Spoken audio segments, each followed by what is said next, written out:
Ben ritrovati. C'era una volta un paese dove l'imposizione fiscale aveva raggiunto livelli insostenibili e i cittadini si stavano impoverendo sempre di più.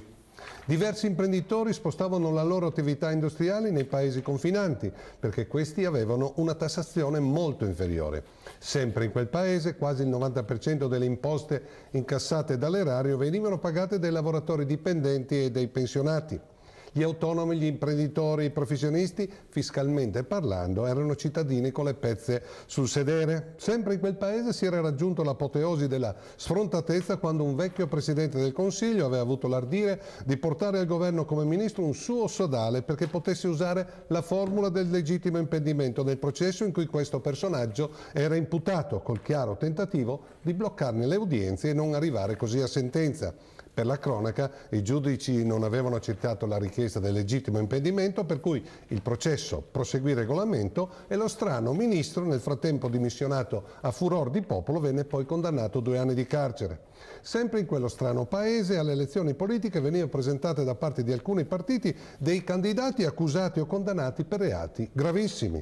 Se chiedevi ragione per queste scelte, i maggioranti di quei partiti ti rispondevano: il partito ha nominato una commissione che valuterà caso per caso i reati cui sono stati condannati o inquisiti i vari potenziali candidati, appunto.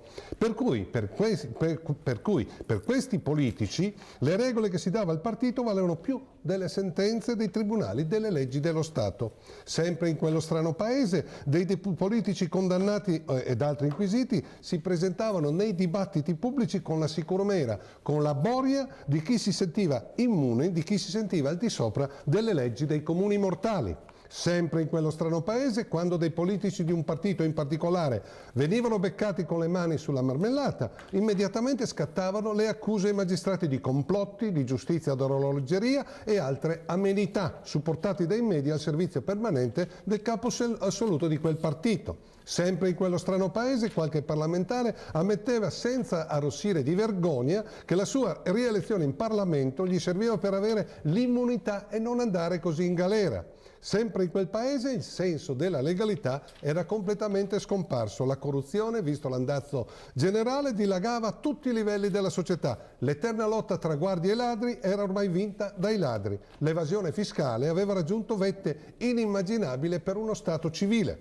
Ma alcuni cittadini, nonostante tutto, notavano le differenze etiche che vigevano in altri paesi rispetto a quanto accadeva al loro paese, nel loro paese. Ad esempio, quando vedevano che in Germania un Presidente della Repubblica si è dovuto dimettere perché aveva scoperto che un imprenditore aveva pagato a lui e alla sua signora il conto dell'albergo con cui erano stati ospiti per un weekend romantico. Oppure quando vedevano, sempre in Germania, un importante ministro dimettersi perché era stato scoperto che diversi anni prima aveva copiato una parte della sua tesi di laurea. O leggevano che anche in Inghilterra un ministro si è dovuto dimettere per non aver pagato i contributi alla sua colf. Oppure che in Israele era stato spedito in carcere un Presidente della Repubblica condannato per aver molestato sessualmente le sue segretarie.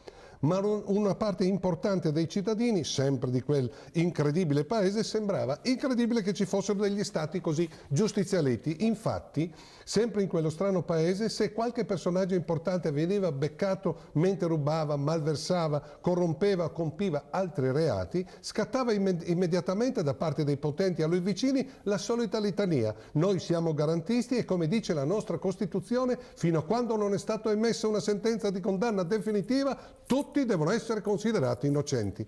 Ecco cosa scriveva Italo Calvino nell'apologo sull'onestà nel paese dei corrotti, che ovviamente per questioni di tempo sono costretto a sintetizzare. C'era un paese che si reggeva sull'illecito, un paese in cui tutte le forme di illecito, da quelle più sorniane a quelle più feroci, si saldavano in un sistema che aveva una sua stabilità, compattezza e coerenza, e nel quale moltissime persone potevano trovare il loro vantaggio pratico senza perdere il vantaggio morale e sentirsi così con la coscienza a posto. Avrebbero potuto dirsi unanimemente felici gli abitanti di quel paese, non fosse stato per una pur sempre numerosa categoria di cittadini cui non si sapeva quale ruolo attribuire: gli onesti. Erano costoro onesti non per qualche speciale categoria, ragione, erano onesti per abitudine mentale, condizionamento caratteriale, tic nervoso. Insomma, non potevano farci niente se erano così, se le cose che stavano loro a cuore non erano direttamente valutabili in denaro, se la loro testa funzionava sempre in base a quei vieti meccanismi che collegano il guadagno al lavoro, la stima al merito, la soddisfazione propria alla soddisfazione di altre persone. In quel paese di gente che si sentiva sempre con la coscienza a posto, loro erano i soli a farsi degli scrupoli, a chiedersi ogni momento cosa avrebbero potuto fare. Credo che su queste parole dovremmo meditare profondamente. Ci rivediamo mercoledì prossimo.